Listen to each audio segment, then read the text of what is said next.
ଫକୀରମୋହନ ସେନାପତି विषय ये कहगला से कलिकतार गोटे पुराणा मेसीन आनी बालेश्वर को जाते छपा आरंभ करने 1869 बोधे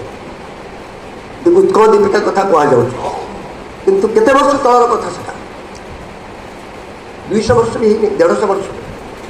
150 वर्ष तले आरंभ होता गोटे यंत्र आम भाषाटा को कौन बंचईदेला और विस्तारित करदेला से काल में भाषा को विस्तारित करने से गोटे विराट बड़ कारीगरी कौशल उद्भावन बोली कहीपार छपा कला बदल में मिशनरी शक्ति मैंने आसिले धर्म प्रचार कले साहित्य और भाषार प्रचार प्रसार है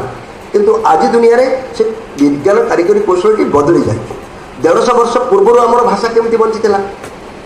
ओडिया भाषा तो शास्त्रीय भाषार मान्यता पाई 1000 वर्षर पुराणा भाषा बोली कहुच्छी आउ 800 वर्ष भाषा को किए व्यवहार करूला केमती बंचई केमिति बंचीला से जमी बंचीला ये नुआ कारीगरी कौशल को व्यवहार कर तार 10 गुण आम सुरक्षित